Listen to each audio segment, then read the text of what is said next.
Hello guys, അപ്പോൾ നമ്മളുടെ ഇന്നത്തെ വീഡിയോയിലേക്ക് എല്ലാവർക്കും സ്വാഗതം. നമ്മുടെ പുതിയ സെക്ഷൻ ഒരു വിയറ്റ്നാം മേർലിയുടെ പുതിയ ഇനങ്ങൾ ഞാൻ കൊണ്ടുവന്ന് വെച്ചേക്കണം കേട്ടോ. അത് ഇപ്പോൾ ഇതിൻ്റെ തൈകളൊന്നും ഞാൻ വിൽക്കണില്ല കേട്ടോ, അത് പ്രത്യേകം പറയാം. ഞാനിത് കൊടുത്തിരുന്നതാണ് തൈകൾ കൊടുക്കാനുള്ള. നമ്മളുടെ ആദ്യത്തെ സെക്ഷനല്ല, കുറച്ച് പ്ലാവ്. ഇതിപ്പോൾ കുറച്ച് നേരത്തെ കണ്ട വീഡിയോ ഇല്ലേ, ആ വീഡിയോയിൽ കാണിച്ചില്ലേ മരങ്ങൾ കംപ്ലൈൻറ്റ് വന്നു. അതായത് ഇതിൻ്റെ തടി കംപ്ലൈൻറ്റ് വരുന്നുണ്ട്. ഇപ്പോൾ കുറേ ആയി ആൾക്കാർ പറയുന്നു. അതെന്തുകൊണ്ടാണ് വന്നതെന്ന് അറിയോ? അതിനെക്കുറിച്ചുള്ള വീഡിയോയിലേക്ക് പോവാം. അപ്പോൾ നമ്മളുടെ ആകെ ചെയ്യേണ്ടത്, നമ്മളിപ്പോൾ ഇങ്ങനെ തലകൾ കട്ട് ചെയ്ത് കളയില്ലേ, തലകൾ, അതായത് ബ്രൂൺ ചെയ്യുക എന്നൊക്കെ പറയും. അതായത് കൂടുതൽ നല്ല കൊമ്പുകൾ വന്ന് നല്ല ഭംഗിയിൽ വിടർന്ന് നിൽക്കണം. ഒറ്റ കൊമ്പായിട്ട് നേരെ കൊമ്പ് പോലെ പോവാണ്ടിരിക്കാനായിട്ട് ആൾക്കാർ വെട്ടി ഒരുക്കി നിർത്തും. അങ്ങനെയൊക്കെ ചെയ്യുമ്പോൾ കുറച്ച് കാര്യങ്ങൾ ശ്രദ്ധിക്കണം. ഇപ്പം ഞാനിതിന് ഇത് കണ്ട, അത് ചക്ക ഉണ്ടായി കിടക്കണ കണ്ടായിരുന്നു നിങ്ങൾ? ഓക്കെ, കണ്ട, ഇത് ചക്ക വാർന്ന് വീണു. പക്ഷേ നമ്മളങ്ങനത്തെ ഒരിക്കലും നിർത്താൻ പാടില്ല. കണ്ട, നമ്മളത് കട്ട് ചെയ്ത് കളയാണ്. ഇത്ര ചക്കകൾ ഈ ചെറിയ പ്രായത്തിൽ തന്നെ ഉണ്ടായിക്കഴിഞ്ഞാൽ പ്ലാവിന് ഒരിക്കലും വണ്ണം വയ്ക്കലുണ്ടാവില്ല, നല്ല ഭംഗി ഉണ്ടാവും. ഇപ്പോൾ ഫാമുകളിൽ നിന്ന് മേടിക്കുമ്പോൾ നിങ്ങളുടെ കയ്യിൽ ചക്ക കിട്ടാറില്ലേ? ഇത് നിങ്ങളുടെ ചക്കയുള്ള തൈകൾ മേടിക്കുന്നതിന് കുഴപ്പമില്ല, കാരണം നമുക്ക് ധൈര്യപ്പെട്ട് ഇത് കറക്റ്റ് സാധനമാണെന്ന് മനസ്സിലാവും. പക്ഷേ ആ ചക്ക നിർത്തി കഴിഞ്ഞാൽ നിങ്ങളുടെ പ്ലാവ് വലിപ്പം വരില്ല. അപ്പോൾ എന്ത് പറ്റും? ആ പ്ലാവ് അവിടെ വെച്ച് ഉണങ്ങി പോകുക. അല്ലെങ്കിൽ വേണ്ട, നമ്മൾ ചക്ക ഇട്ടു, വലിയ പ്ലാവ് ആയതിന് ശേഷം നമ്മൾ ചക്ക ഇട്ടു, അപ്പോഴും നമ്മൾ ചെയ്യേണ്ട കാര്യം എന്നിട്ടാണ് ഇങ്ങനെ ചക്ക ഇട്ടിട്ടുണ്ടെങ്കിൽ മുറിവ് വന്നിട്ടുണ്ടെങ്കിൽ, അല്ല അതുപോലെ തന്നെ ഈ ബ്രൂൺ ചെയ്യുമ്പോൾ നമ്മളിങ്ങനെ തലകൾ കട്ട് ചെയ്ത് നിർത്തും, അപ്പോഴും അവിടെ ഒരു മുറിവ് വന്നു. ഈ മുറിവ് വരുമ്പോൾ എന്ത് പറ്റും? ആ മുറിവിൽ കൂടെ ഒരുപാട് അണുക്കൾ കയറിപ്പോകാൻ സാധ്യതയുണ്ട്. അണുക്കൾ, പുഴു, ഇതൊക്കെ കയറിയിട്ട് ഈ മരത്തിൻ്റെ കൊമ്പ് ചീത്തയാക്കി കളയും. അതാണ് ഞാൻ നേരത്തെ കാണിച്ച വീഡിയോയിൽ കണ്ടത്. അതായത് പുഴു കയറി കുത്തിപ്പോവുക എന്നുള്ള, ഈ ഉച്ച കുത്തിപ്പോവുക എന്നൊക്കെ പറയും. ഉച്ച കുത്താലല്ല, അതിനൊന്നിട്ട് പറയണേ, പല സ്ഥലത്തും പല പേരാണ്. കുത്തിപ്പോവാന്ന് പറയും ഞങ്ങളിവിടെ. അങ്ങനെ മരം കുത്തിപ്പോവാണ്ടിരിക്കാനായിട്ട് ഒരു ചെറിയൊരു പണി ചെയ്താൽ മതി. ശരിക്കും പറഞ്ഞാൽ നിങ്ങളുടെ നാട്ടിൽ തുരിശും ചുണ്ണാമ്പും കിട്ടാൻ വഴിയില്ല. കുമ്മായം, തുരിശ്, ഈ വക സാധനങ്ങൾ കിട്ടിയില്ലെങ്കിൽ മാത്രം നമ്മളുടെ സാഫ് കലക്കിയെടുത്തേക്കണാണ് ഈ കാണുന്നത്. അല്ല, നല്ല കട്ടിയിൽ. എന്നിട്ട് സാഫ് കലക്കിയിട്ടില്ലേ, ഇപ്പം ആ മുറിവ് ആയ സ്ഥലത്ത് ഇങ്ങനെ അടിച്ചു കൊടുക്കുക. പറ്റുങ്ങി അതിൻ്റെ കൊമ്പുമ്മയും കണ്ട, ഇത് അടിയിലൊക്കെ താഴേക്ക് വീണോട്ടെ കുഴപ്പമില്ല. പയ്യെ ഒന്ന് തേച്ച് കൊടുക്കുകയാണെങ്കിൽ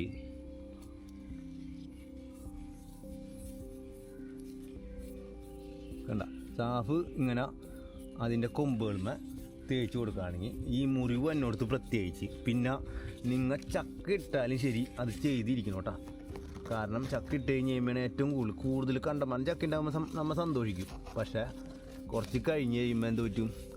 അവിടെയൊക്കെ മുറിവ് വന്ന് ആ മുറിവിൽ കൂടെയൊക്കെ അണുക്കൾ കയറി ഇതിൻ്റെ കൊമ്പ് ഇപ്പോൾ എല്ലായിടത്തും ഭൂരിഭാഗം പേർക്ക് പറ്റുന്ന കേസാണ് കേട്ടോ.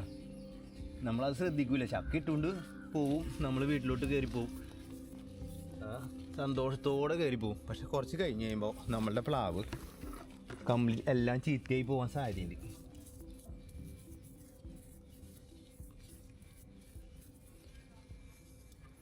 നല്ല കൊഴുപ്പിലാണ്, അതിന് കംപ്ലൈൻസ് ഒന്നും വരില്ല. തടിയുമല്ലേ പറ്റണേ, തടിയുമ്പോൾ പറ്റിക്കഴിയുമ്പോൾ ഈ മുറിവുള്ളിടത്തൊക്കെ ഇങ്ങനെ പറ്റിക്കഴിഞ്ഞാൽ നമുക്കങ്ങനെ കംപ്ലൈൻസ് ഒന്നും വരാൻ പോണില്ല. സാഫാണ് ഞാൻ തേച്ചേക്കണേ കേട്ടോ.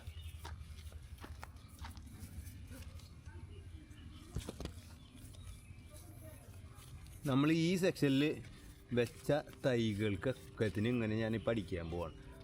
അത് എന്താണെന്ന് വെച്ചാൽ, ഈ ഇടയ്ക്ക് ഞാൻ വെട്ടി നിർത്തുന്ന കാരണം കണ്ട, ഇതിൻ്റെ ബ്രൂൺ ചെയ്യുന്ന കാരണം കൊണ്ട് എതൽപ്പ് 4 വശത്തേക്കായിട്ട് 3-4 സെക്ഷനായിട്ട് വന്നേക്കണം. അത് ഇനി വണ്ണം വെക്കണമെങ്കിൽ വണ്ണം വെച്ച് കനം വെച്ച് കിട്ടാനായിട്ട് ഇതുപോലത്തെ ചക്കകൾ നിർത്താണ്ടിരിക്കുക. അതുപോലെ മുറിവുകൾ എപ്പോൾ വന്നാലും ശരി ഇതുപോലെ തുരിശ് ചുണ്ണാമ്പോ അല്ലെങ്കിൽ ഈ പറഞ്ഞ സാഫ് കലക്കി അടിക്കുക. നമുക്ക് അപ്പുറത്തെ സൈഡിലൊക്കെ വെച്ചിട്ടുണ്ട്. ഇതിപ്പോൾ ഡ്രാഗൺ ഫ്രൂട്ടിൻ്റെ നടുക്കട്, അതുപോലെ ജാതിയുടെ ഇടയ്ക്ക് വെച്ചേക്കണതുണ്ട്. നമുക്ക് അങ്ങോട്ടേക്ക് പോവാം.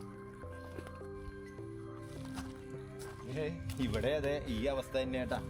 നമ്മുടെ പ്ലാവുമൊക്കെ എത്തുമ്പോഴും നായപ്പോള് വെട്ടിക്കണം. ആകെ 6-7 മാസം ആയിട്ടുള്ളൂ. ഇത് ഉണ്ടാ ചക്കുണ്ടായി കിടക്കണം. നമ്മൾ അതിൻ്റെ അടുത്ത് വരാറില്ല. ഇതിൻ്റെ അടുത്ത് അത് നട്ടേ പിന്നെ അന്ന് നട്ടിട്ട് പോയതാ. ഇപ്പാണ് വരണേ. ഇനിയിപ്പോൾ നമ്മൾ ഇതാണ്ട് കട്ട് ചെയ്ത് കളയാണ്. ആർക്കും പെട്ടെന്ന് ഇഷ്ടം വരുന്ന കേസല്ല കേട്ടോ. കാരണം നമ്മുടെ വീടിൻ്റെ മുറ്റത്തോ അല്ലെങ്കിൽ നമ്മളുടെ തൊടിയിലേക്കാ ഇതുപോലെ ഒരു ചെറിയ പ്ലാവുമ്പോൾ ചക്കുണ്ടായി കിടക്കണ കാണുമ്പോൾ നല്ല ഭംഗിയില്ലേ. പക്ഷെ ആ ഭംഗി നോക്കിയിട്ട് നിന്ന് കഴിഞ്ഞാൽ നമ്മളുടെ ഈ പ്ലാവിന് വലിപ്പം വരില്ല.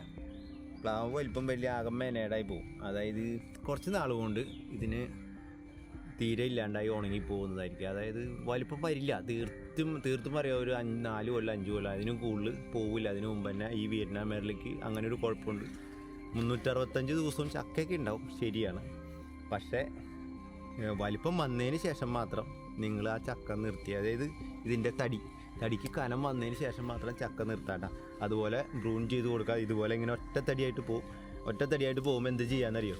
ഇപ്പോൾ അത് ഇതിൻ്റെ തലയില്ലേ, ഇതിൻ്റെ തലവശം ഞാൻ കട്ട് ചെയ്ത് കളയാം കേട്ടോ. ചുമ്മാ തലവശം കട്ട് ചെയ്ത് കളയുമ്പോൾ ഇതുപോലത്തെ ഈ കൊമ്പുകളൊക്കെ ഇല്ലേ, ഇതിൻ്റെ ഇപ്പുറത്തത് ഇവിടെ നിന്ന് വേറെ ഒരെണ്ണം വരും, അല്ലെങ്കിൽ ഈ കൊമ്പ് വലിപ്പം വരും. അപ്പോൾ 2-3 കൊമ്പായിട്ട് ഇങ്ങോട്ട് തിരിഞ്ഞോളും. അപ്പോൾ ഇവിടെ ഒരു മുറിവ് വന്നിപ്പോൾ ഈ മുറിവ് വന്നു കഴിഞ്ഞ് അതുപോലെ നമ്മൾ ഈ ചക്കയും നമ്മൾ കട്ട് ചെയ്തെടുക്കാൻ പോകണം.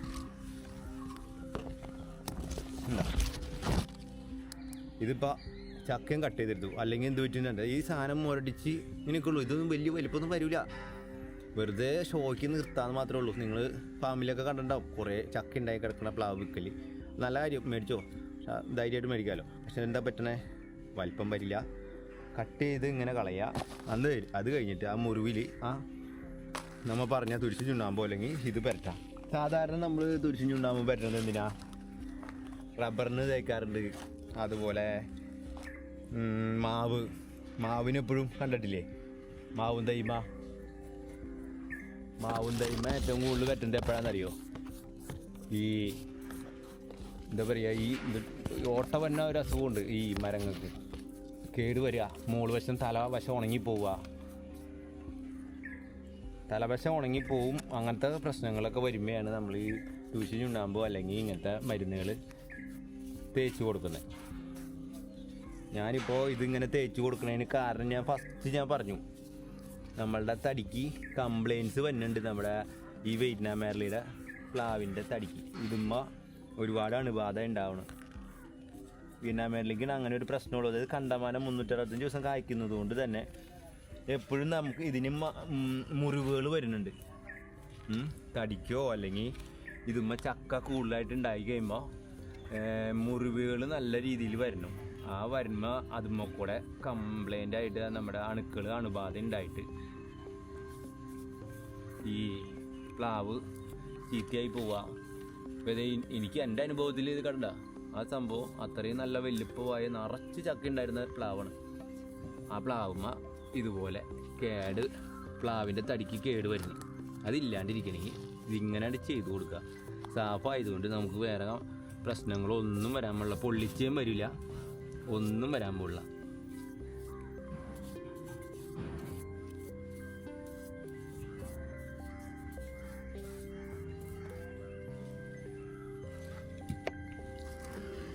നിങ്ങൾക്ക് ഈ വീഡിയോ ഇഷ്ടപ്പെട്ടെങ്കിൽ ഒന്ന് ലൈക്ക് ചെയ്യുക. ആരുടെയെങ്കിലും വീട്ടിലൊക്കെ ഇങ്ങനെ നമ്മുടെ വിയറ്റ്നാം മേർലി പ്ലാവും തൈ വെച്ച് കൊടുത്തിട്ടുണ്ടാവും. അപ്പോൾ അവർക്ക് ആവശ്യമുണ്ടാവും എന്തായാലും ഈ വീഡിയോ. കാരണം ആരും ഇതുമേ അങ്ങനെ നട്ടിട്ടിട്ട് ഇതുമേക്ക് തിരിഞ്ഞു നോക്കാത്ത ആൾക്കാരെ ഭൂരിഭാഗം പേര്. അത് കഴിഞ്ഞ് എന്തെങ്കിലും കംപ്ലയിൻറ്റ്സ് വരുമ്പോഴാണ് നമ്മൾ വിളിക്കണേ. അപ്പോൾ അങ്ങനെയുള്ളവർക്കൊക്കെ ഇതൊന്ന് അയച്ചു കൊടുത്തേക്ക്, ഉപകാരപ്പെടട്ടെ. ആ പ്ലാവും തൈ കംപ്ലയിൻ്റ് ഇല്ലാണ്ട് ഇരിക്കട്ടെ.